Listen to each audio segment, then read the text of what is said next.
Most of today's class is going to be done in the seated position, a little bit on the floor. And it's going to be torsional releases, focusing on the neck and the shoulders.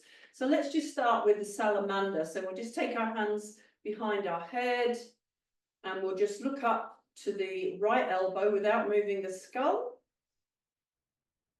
You're just looking for the sigh, the yawn, the swallow. So the arms at the back of the head is good because it just stretches your diaphragm and lifts you up a little bit. So it just releases tension around the solar plexus. So do it for a good 30 seconds, even if you get your release. This works even if you just look to 2 o'clock or 10 o'clock, but adding the arms adds a little bit of a stretch to the diaphragm and the spine. So then close your eyes for a second and then looking up at the left elbow. So that would correspond with 10 o'clock. And again, you're looking for the sigh, the yawn, the swallow. So give it another 30 seconds.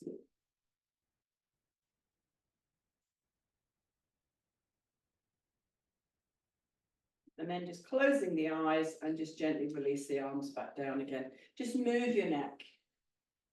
So we're going to start, if we're looking at shoulders, we're really looking at the scalenes. So scalenes are the side muscles in the neck that attach to the ribs, and they're going to affect the shoulders more than most other muscle groups, even the shoulder muscles themselves. They're usually just a symptom of the problem. So let's just take our right ear to our right shoulder without lifting the shoulders, and just nice and gentle, and think 50 to 60% range. You're going in and out of that movement. So it's not really torsional releasing, it's not really stretching, it's just moving a muscle that's unhappy.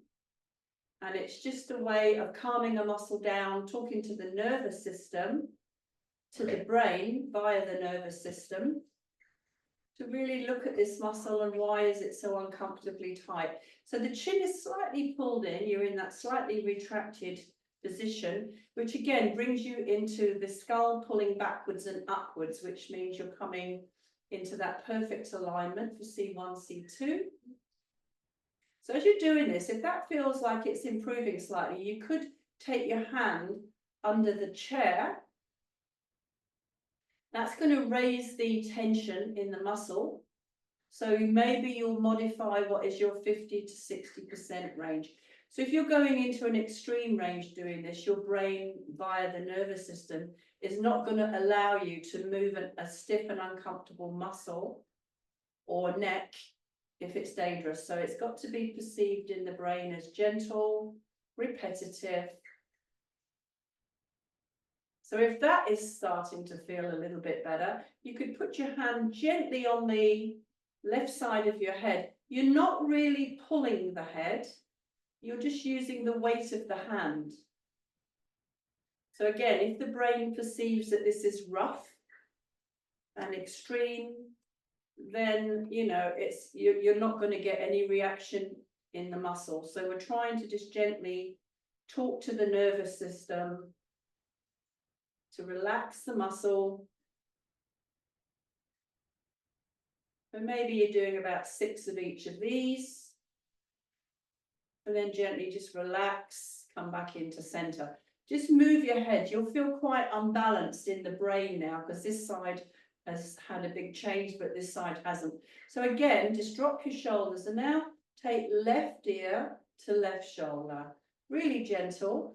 And there's a feeling of your chin being pulled in slightly. So 50 to 60% range.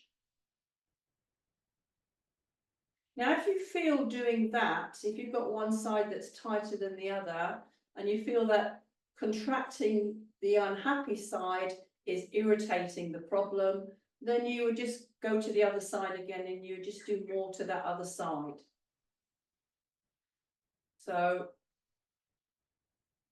for me, I'm quite tight on this side of the neck. So I'm going to go back to my other side, but you might stay left ear to left shoulder. So then we tried adding So if you go into the left shoulder, you put your right hand under the chair. So you've got the hand under the chair, 50 to 60% range. And then you could add the left hand to the right side of the head, not pulling, that wouldn't be great for the neck, just the weight of the hand is enough to increase the stretch. So for me, I'm going back to the other side because I'm noticing that I'm just increasing the problem rather than releasing the problem. So usually when we've got neck issues, it's going to be one side.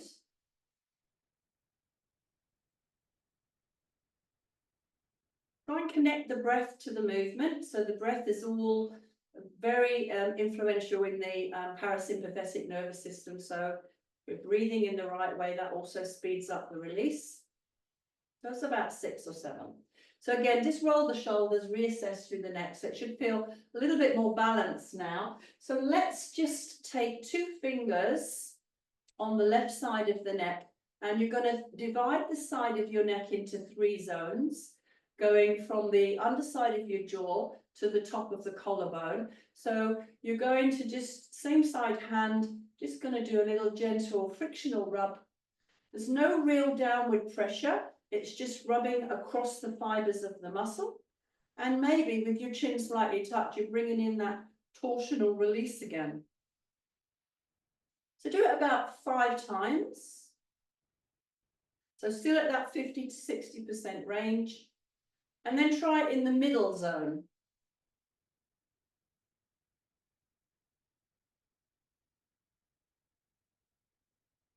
And then try it just above the collarbone. You might want to switch hands, it's up to you, whatever seems easiest to do. You wouldn't do this with your knobbler. So go back to the upper zone again and just gently repeat. So 5 strokes, frictional rubs across the fibers, and then 5 in the middle zone. A little bit of a head turn. You're just taking right ear to right shoulder. And then 5 in the lower zone, and for me it's easier to do that with the lower hand. So the scaling's attached to the upper 2 ribs. They can pull the ribs up and they contract the plexus of nerves and blood vessels that run into the shoulder and the arm, and that's why it can cause shoulder issues, arm issues. So one more time, under the hinge of the jaw, a little bit of a head drop. Middle zone, so you're only doing it about 5 times. So the soft, gentle rub is more a dialogue with the nervous system rather than a massage. And then the final one, and the torsion is not the same as stretching. Torsional releases just really increase the release using the nervous system. So now just turn the head again and just see how the neck is feeling. So let's go to the other side. So 2 fingers right side, 3 zones from the jaw to the 1/3 of the way down, middle zone, and then down to the collarbone. So 2 fingers under the jaw, a little bit of a frictional rub, little head drop to the left. So again, for me, I can tell that shortening these muscles on this side is aggravating the problem that I've got with my neck. So you choose, if it's the opposite to you, do it the other way, but you either do equal one on each side, or you just focus on the side that is uncomfortable. So I've gone back to the left side, but you should still be on the right if the right side is okay. So middle zone, little head drop. Lower zone, just above the collarbone, especially here, no pressure because we've got that plexus of nerves and blood vessels here. So do that again, upper zone, middle zone. So even just a couple of seconds doing this is going to make a big difference to your neck, just above the collarbone. So one more time, upper zone, middle zone, just above the collarbone. And then just a few shoulder rolls. So another nice torsional stretch for the scalenes is to turn your head, so we'll say left side, turn away to the right side, but then drop your head to look into your armpit. And then gently come back. And let's just do that 5 times. Turn the head to the right, drop the nose towards the right armpit. So again, you're thinking 50 to 60% range, nice and slow, nice and gentle. So oftentimes when our neck is stiff, just doing a movement, a slow, gentle, repetitive movement, it starts off painful, but then it gradually just relaxes and calms that short, tight muscle and brings it back into more balance. One more. So then turning to the left side and drop your nose in towards the left armpit. So now we're stretching the right side scalenes. So the scalenes are, and for me again, that is aggravating an existing problem. So I'm going to go to the other side. The scalenes are 3 long, thin muscles that run down from the vertebra of our neck to the ribs. So it's not a band, it's three almost vertical strips of muscle.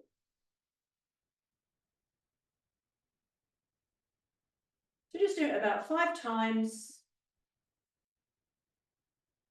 Come back to center. So if you notice that a movement is actually taking you into pain and not out of pain, stop doing that immediately and then go to the other side.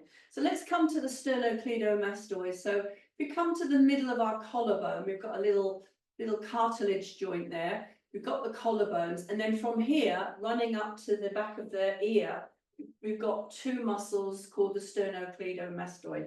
So let's go right hand to left side, just above the collarbone, the middle of the collarbone, and put your thumb against that inner border, and then turn your head to the right, and you'll find the sternocleidomastoid. It will jump up, and then with 2 fingers, grab it on the other side. So it's a long band. So you're turning to the right, and you're gently squeezing with the thumb and the finger. And when you look forward again, release the squeeze. So it's, again, this is a torsional release. It's not a trigger point release. Okay, so squeeze and turn, and then do about 4, and then come up a couple of centimeters, squeeze. So it's a little bit like milking a cow. It's more of a squeeze with the thumb and the finger. It's not pushing into the neck, because we've got really important blood vessels here, and we don't want to be pressing on them. So the thumb is on the inner border, and the 2 fingers are on the outer border with that gentle torsional release. You're doing about 4 in each place.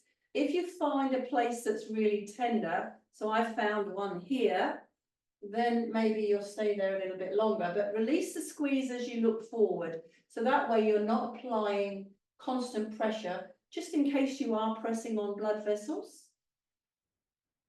If you were to start to feel a bit woozy or a bit yucky, then you would just stop and move off of that place, because maybe you are inadvertently pressing. Again, and you're working your way up, and you might notice that as you go up, the muscle gets a little bit fatter, a little bit wider, as it really comes into the side of the skull, just behind the ear, which is your mastoid process, which is a sort of a bump on the side of the skull. And if you did find something that was a bit tender, maybe just go back to that place now. So for me, my tender spots are right in the middle of this muscle. And just do a few more. So the sternocleidomastoid is a rotation muscle. It's a little bit like reins on a horse. So now take your left thumb onto the right side. So go to the middle of your collarbones, find the inner border of your sternocleidomastoid and turn to the left. So you'll find the inner border, and then with 2 fingers on the outside of that muscle, you squeeze as you look to the left, and then you look forward and you release. So you squeeze. So make sure the pressure is between the thumb and the 2 fingers.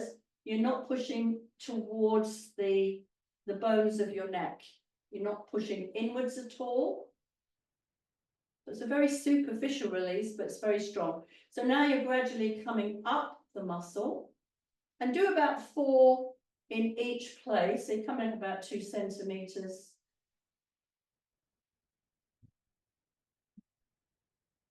And if you find anywhere that's a bit tender, you just stop at that place maybe, or come back to it, make a note and come back to it at the end.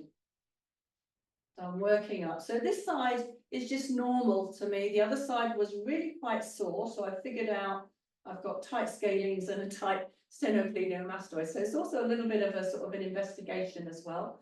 But it is getting a little bit sort of more tender as I come up towards the skull. So that's just normal tension if you're doing a lot of head movements. So if you did figure out that you were tender in any particular place, go back to that, just do 4 or 5 more.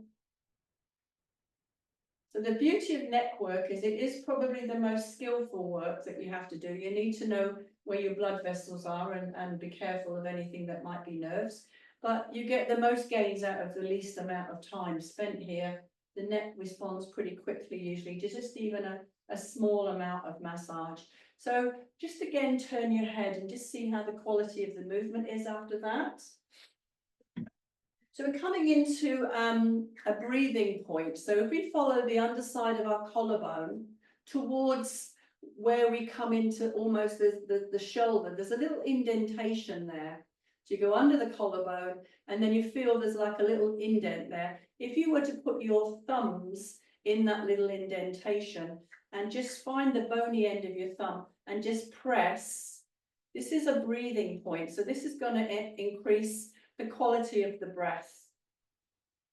If you don't like doing it with 2 hands, you could do it just with one finger on top of another finger, but it's a little bit quicker if you do them both. So if you've ever got a bit of a cold or a cough, if you just press into this place just for about 20-30 seconds, you'll notice that you can take a better, deeper breath afterwards.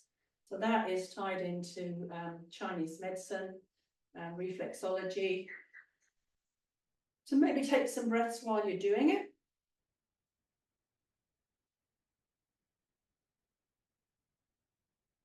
One more. And just releasing. And just again, just do a few shoulder rolls. So now we're going to come 2 thumbs to the back of the skull, and we're going to just follow the line of the skull, the rim of the skull, and then come from the ears, move inwards. You'll find 2 indentations just under the skull. So that is the middle of the occipital triangle, the suboccipital triangle. So where you feel the indentation is right in the middle. So this place, they don't recommend you use a knobbler because there is a very important artery right in where that indentation is. Thumbs won't hurt it, but a knobbler might. So now you're going to go backwards and forwards along the rim, the muscles under the rim of the skull. Through about 2 to 3 centimeters. So if you find the indentation, you'll know that the muscles sort of make up the outside of that triangle. So just moving in and out. And if you find anything tender there, just stay there and just press with your thumbs. So this one is a trigger point release. You don't need to press very hard, just firm pressure. Just take a few deep breaths while you're here. This one's a lot nicer to do it when you're in bed, when you're lying down. You don't have to work the arms quite so much. Yeah, if you get tired, you could just do one and you could just do the other. So if you can find that tender point, you just press, even 10 seconds, 20 seconds. And if you're not sure about where the tender point is, you can just do a frictional rub. So all of these techniques are going to work. So I've definitely got 2 very active triggers here. And I'm feeling it right into my eyes.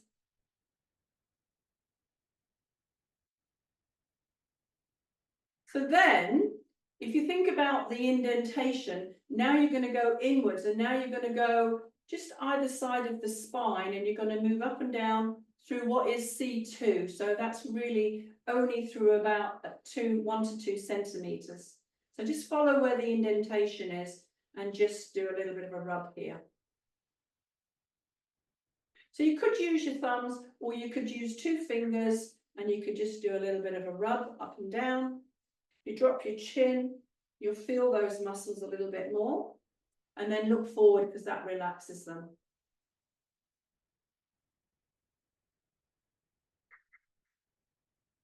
And then you've got the diagonal muscles that run from where your fingers are back to the skull. So find the indentation, find that diagonal line of muscles. The best way with this one is to hold your skull and just rub with your thumbs.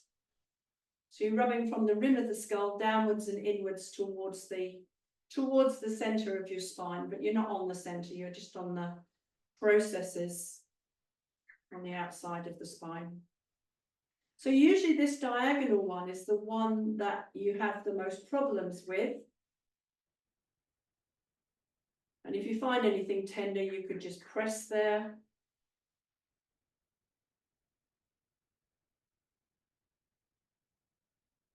And just release. So that is a vagal release as well. Just roll the shoulders and move your head. If you had tired hands, you could just grab a ball and you could just gently roll the ball in that area. So I've got a fairly firm ball here. If you've got your ball in the sock, you could just hold the ball and you could just follow the rim of the skull. That's it.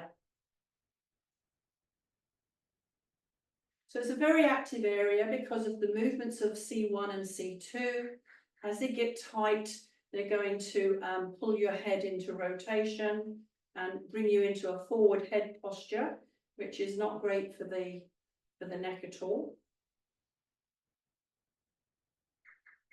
So from here, if you want to, you could still use your ball or you could use your knobbler, but start with your hands just to investigate. You're going to take 1, 2, 3, 4 fingers of your hand to the left side of your neck, and you're just out from the spine. You can feel there's a band of muscle that runs down. Just want you to just press with your, squeeze with your fingers and just see if you can find anything tender. So you could add a little bit of pressure on the front of your head. That's going to make the muscles at the back of the neck sort of bunch up a little bit and more active. And you're just gently coming down. And just see if you can find anything that's tender. Quite often, it's sort of in the middle of the neck, around C3, C4. So we're quite active in the neck there. So at this point, if you found, so we've got 7 vertebrae in our neck. 1 is under the skull. So the first one is 2, 3, 4, 5, 6, 7. 7 is just above the big bump at the back of the neck, level with the shoulders. So you're just looking down that one side, that left side, just slightly off center, off from the spine, and just see if you can find anything that's tender. So you're using your fingers to explore. You might feel little tight bands. If you found it, you could grab your ball in the sock and you could just hold the ball there and just find that spot. So this saves your fingers. And then you could add a torsional release. So you could just gently try nodding the head. So you can do a series of movements here. You could do little movements right to left. So what you're doing is you've got the bony processes at the side of your spine. This is where these muscles attach. So you can feel the hardness of the bone. You can feel the tight, unhappy muscles. So don't press too hard, but you're just using your ball to apply pressure and then up and down, side to side, circles with your nose, whichever seems best. Also looking into the opposite side armpit is going to stretch those muscles. So remember that torsional releasing is not stretching, it's just extending the muscle as you apply pressure.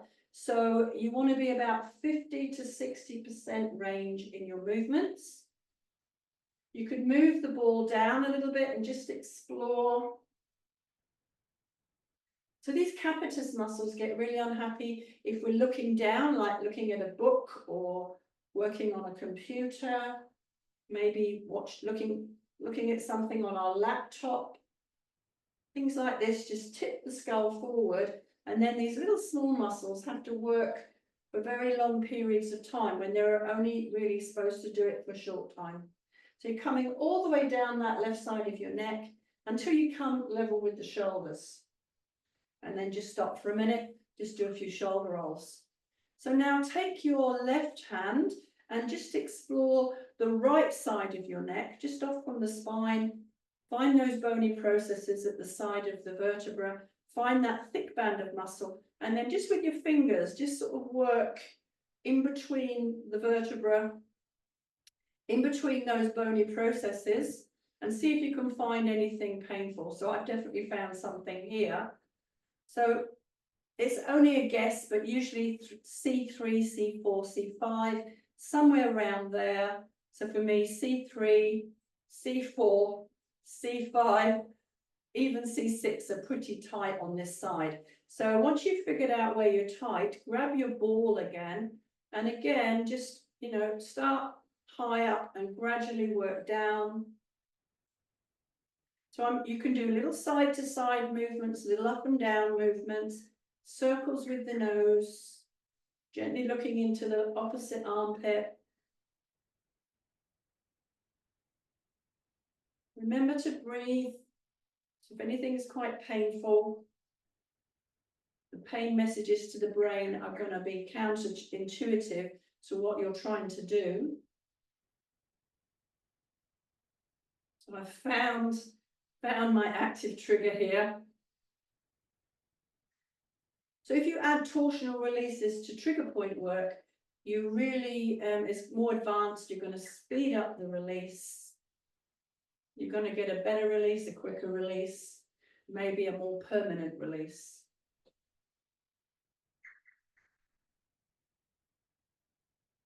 Just move the ball up and down until you find the place where you're getting the best result.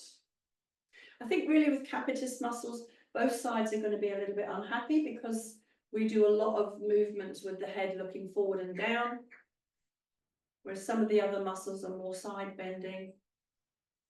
Okay, just do a few shoulder rolls. So how about we just do some sponging? Take your right hand, 4 fingers of your right hand to the left side of the neck, left hand on top of right hand, and you're going to squeeze the right hand with the top hand, the left hand, to apply pressure into the 4 finger pads on that left side. So squeeze the sponge and release, squeeze the sponge, release. You only need to do this 5 or 6 times. Take some deep breaths, squeeze the blood and the lymph out of the muscle, and then allow it a couple of seconds to refill. Squeeze, release, one more, squeeze, release. Take the left hand over to the right hand side of the neck, right hand's on top, and again, using the 4 finger pads, you're going to squeeze and release. And you should know where it was painful, so you go into those places again, squeeze, release. Imagine the blood being squeezed out of the muscle, and then refilling, squeezing, refilling, one more, squeezing, and refilling. And just release the arms. Do a little bit of head turning, so your neck should feel nice and soft now. So let's just come to the ball in the sock, and we're going to come to the trapezius triggers. So trapezius, shoulders, neck. So some of it's going to affect the shoulders, some of it's going to affect the neck. So trigger point 1 is where the neck starts to slope into the shoulder, where you've got that really thick muscle, thumb at the front, 2 fingers at the back. Just squeeze with the fingers to find that tender place, and then go to the wall and put the ball in that place. So when you're using the wall, just make sure that you're not standing too far out from the wall. You want to be fairly close to the wall, and then just pin the trigger point. Okay, knees are soft. And so with trapezius, you're going to use a torsional release of looking away from the right side. You pin the trigger and you look away. Pin the trigger, you look away. And again, and remember with these sort of releases, sometimes you've got to wait 20 seconds or so before you start to feel, I'm going to change my ball, before you start to feel the release. So I'm going to go for a harder, I've chosen a soft ball there, but I want to go a little bit stronger. So play around with what ball you're using as well. Oopsie, there we go. So yeah, that's much easier. So if the ball is too soft, you might not get the feedback that you need. If it's too hard, it might be painful. So knees are soft, you're not too far from the wall, you're looking away.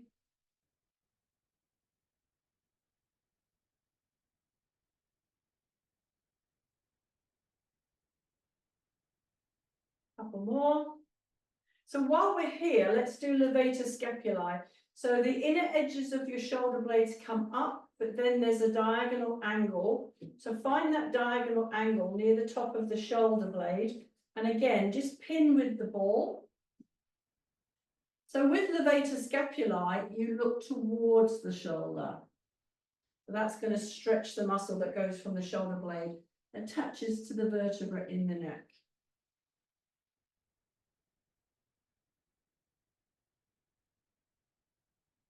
So it's in that little diagonal part of the upper inner part of your shoulder blade. If it hurts, you're in the right place. Give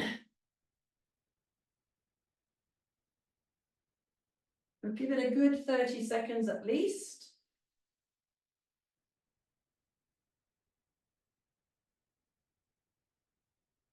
So we're bringing in torsion to make the trigger point work more advanced, more effective. I can feel this one up into my neck, even into my jaw and my eye.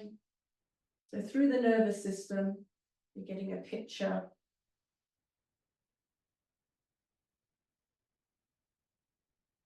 So then let's go to the other side. So we're going to go to trigger point 1. Remember, we found it with our fingers, front of the neck where it's really thick muscle, 2 fingers at the back.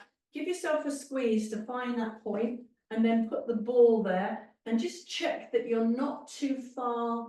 Your feet are fairly close to the wall.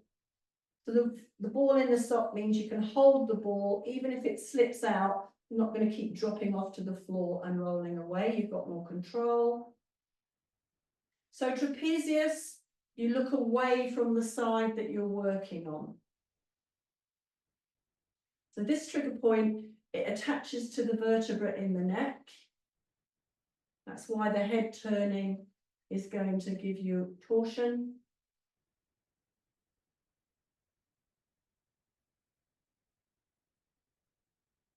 I think 50 to 60% range of motion. It will be a little bit uncomfortable, but it shouldn't be pushing you into pain.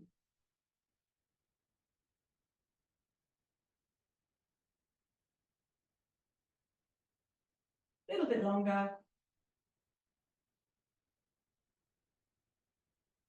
So then we find we've got the inner edge of the shoulder blade and then the diagonal edge that goes upwards. So just going a little bit lower now into that diagonal part of the shoulder blade, inner upper part of the shoulder blade, pin the ball. This one's really painful for me. So obviously all part of this side neck issue I've got at the moment. So levator scapulae, you turn towards the shoulder that you're releasing. So then the neck, where it attaches into the neck, is being stretched. Find the right amount of pressure to apply.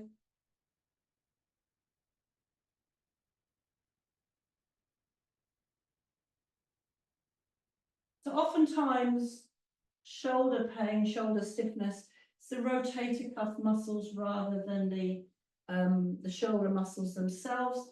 And sometimes it's the neck, the scalenes, which we've looked at.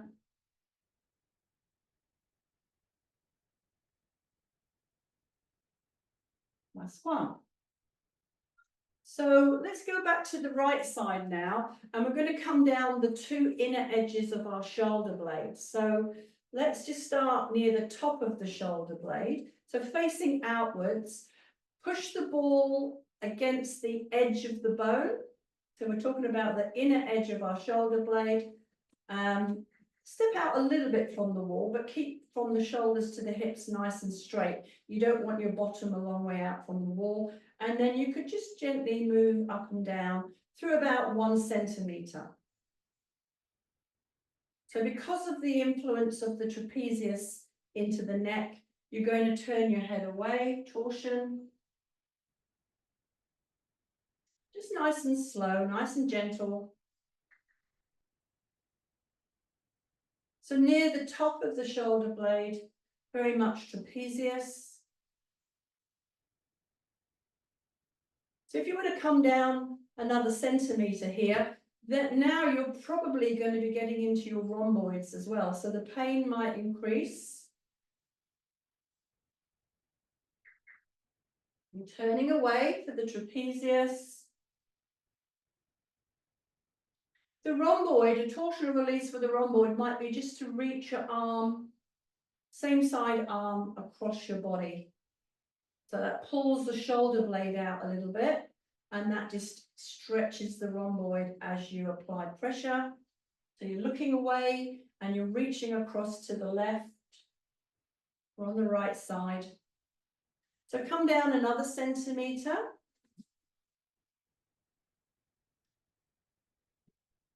So in the middle third of the shoulder blades, that is going to be trapezius and rhomboids.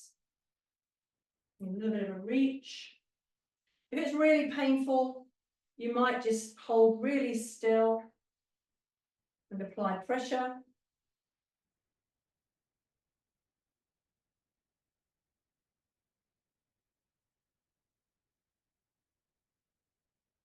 Then we're coming down again. So I'm getting near to the lower third of the shoulder blade now. Definitely some activity here.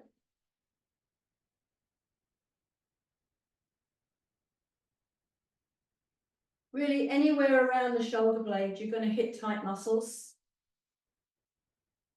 So you just follow the pain, and you'll be working on some really, really important muscles for the shoulder girdle.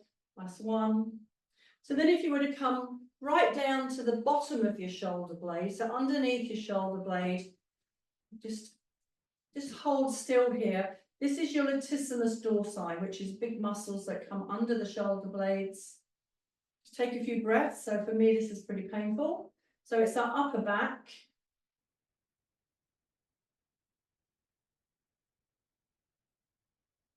Just moving my neck, seeing how my neck feels, what the quality of the movement is.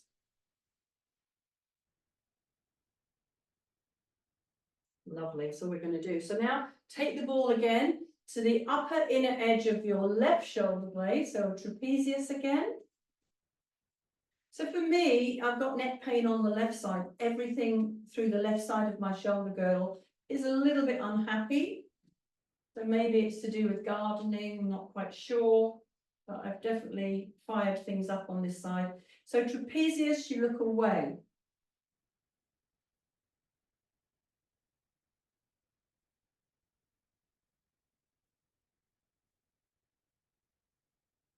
You can also do a little bit of a knee bend and go up and down, just through about 1 centimetre, don't make it too big. So then we come down another centimetre, and that's going to bring us into the rhomboid area as well. So maybe it's a little bit more painful here. So rhomboids, remember, you take the same side hand and you just sort of sliding it across. So that pulls your shoulder blade out, and that stretches, torsionally stretches your rhomboid.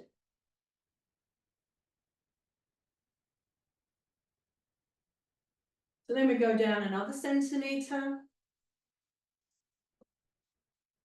So you could just bend and straighten the knees, just through that small range. You can do your head turn.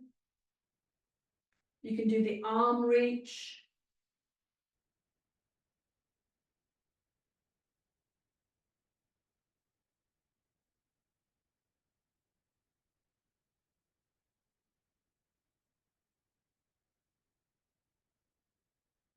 And coming down again.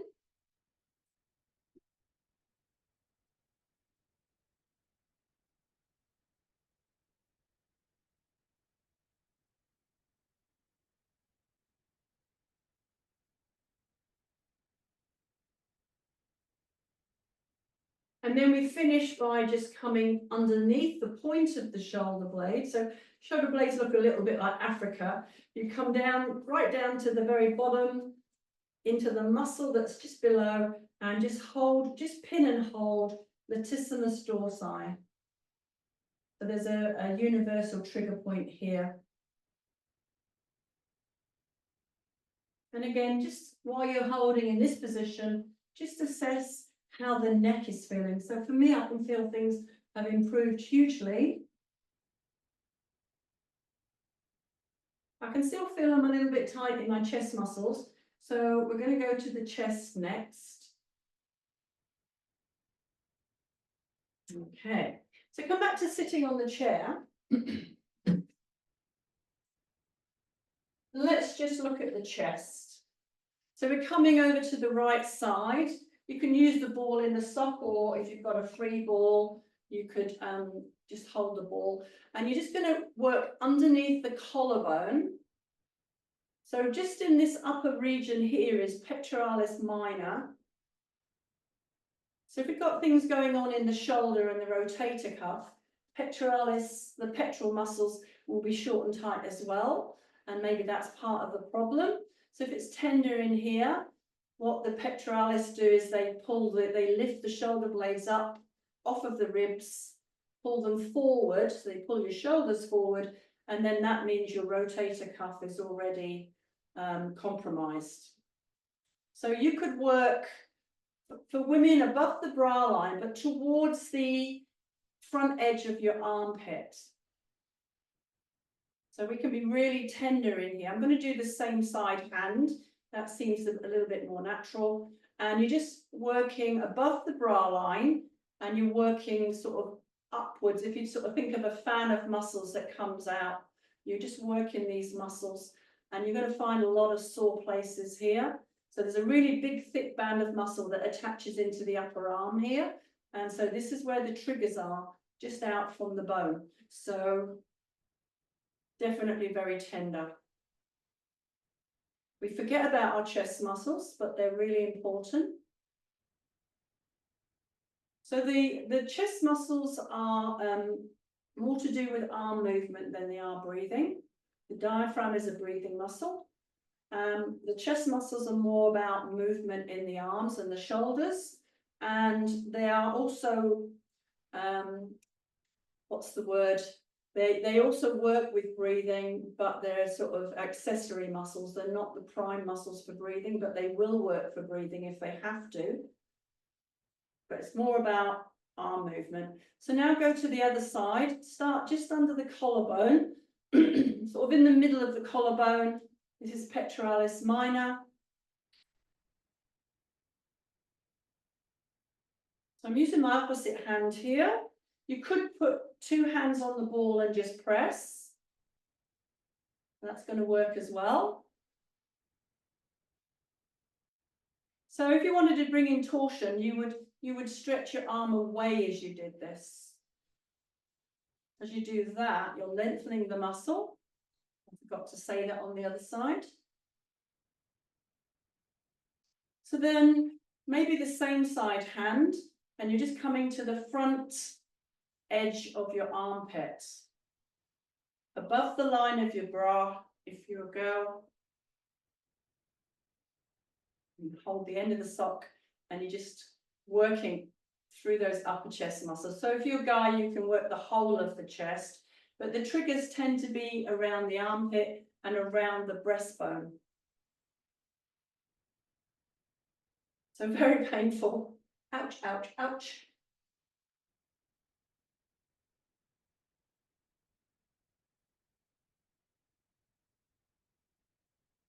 Okay, so just get rid of the ball for a minute. So the rotator cuff muscles, we're going to put our thumb into our armpit. Maybe I'll go sideways.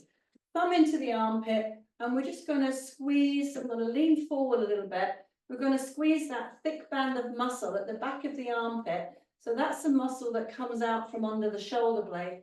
You can just move your hand and you'll feel the muscle moving.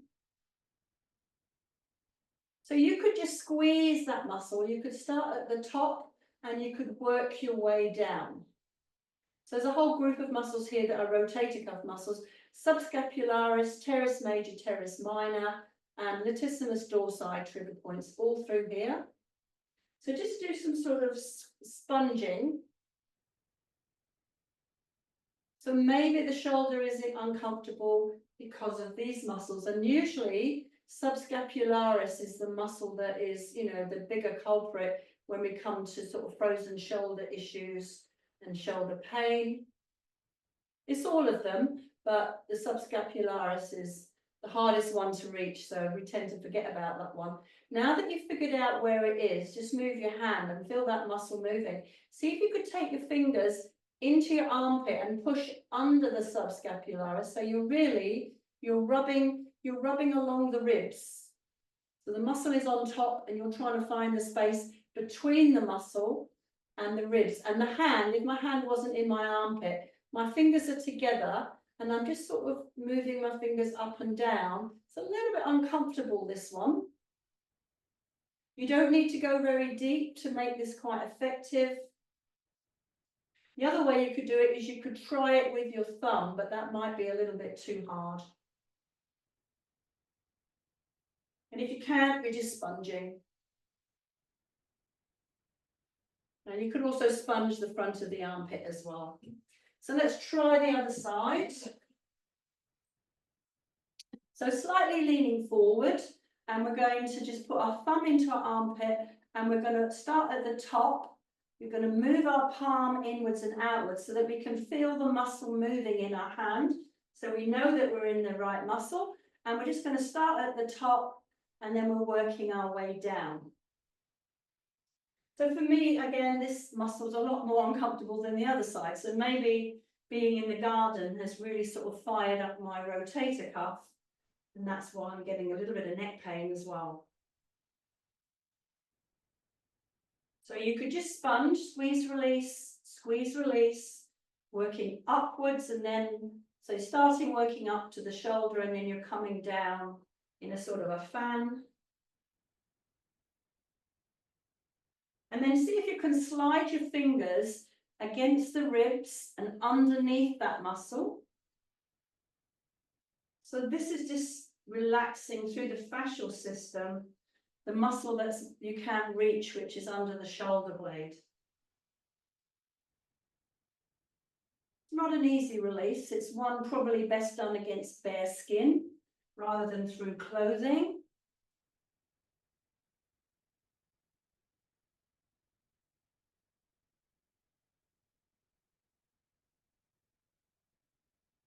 Okay. So come back into sitting. Let's keep an eye on the time. Let's grab our ball in the sock. We've got 3 muscles that make up the shoulder. We've got one at the front, one in the middle, and one at the back. So how about we take the ball in the left hand and we just do some tapping at the front of the shoulder. So the triggers in the shoulder do get fired up, but they're usually reacting to the muscles that we've already looked at. The middle of the shoulder, the back of the shoulder. We just work from front.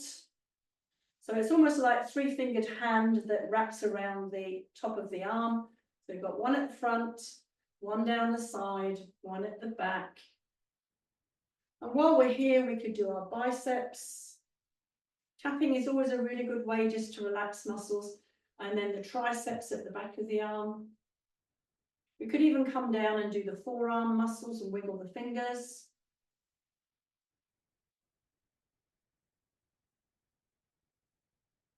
So other side, front of the arm, the shoulder, the middle, the back, Do that again, the front, the middle, the back, the front, the middle, the back, and then the biceps. Biceps at the front, triceps at the back, forearms, wiggle the fingers. We could do the chest. We could do the trapezius. Very gentle on the neck, so not banging on the neck. The chest again, opposite trapezius, gently on the neck. Okay, so let's come onto the floor now. I just wanted to do one for the pelvis, so it's not all shoulders and neck. So coming to the floor, but coming into lying down. Be gentle on this one because it's quite a strong torsional release. You're going to lie flat with a pillow. You're going to have your back foot on the floor. And then just see if you could lift the foot. Now, if you can't, put the pillow, let's try it this way, pillow under the knee. So that means the muscles at the back of the pelvis are already a little bit relaxed. And now you're just going to lift the foot.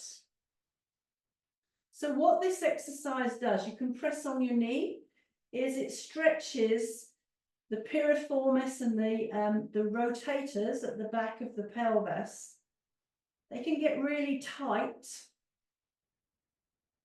They can cause back pain. So lie flat. If your back is responding to this, if you can feel this in your back, lie flat. Put the pillow under the knee and you're just lifting the foot, and you could just gently press onto your knee, 1, 2, 3, and release. So as you press on the knee, 1, 2, 3, you're also strengthening these muscles at the back of the pelvis. 1, 2, 3. 1, 2, 3. 1, 2, 3. Last time, 1, 2, 3. So then carefully, knees together, carefully coming to sitting. Just come into this position, so mermaid position, and let's just see if you could, now we'll change sides, if you could lift this knee. So really gentle, 1, 2, 3. 1, 2, 3. 1, 2, 3. One more. 1, 2, 3. So it's a way of stretching and strengthening. So now take your hands together. Could you turn towards this back knee? And then come back to center. If you find it difficult, you could also sit on a cushion. You're just turning. So we're going to feel this in our abs and our waist, but we're also working the femur in the hip, which stretches the muscles. So as the head of the leg bone turns in, the muscles at the back here are going to stretch. So maybe we turn, we lift the knee, we lower the knee, we come back.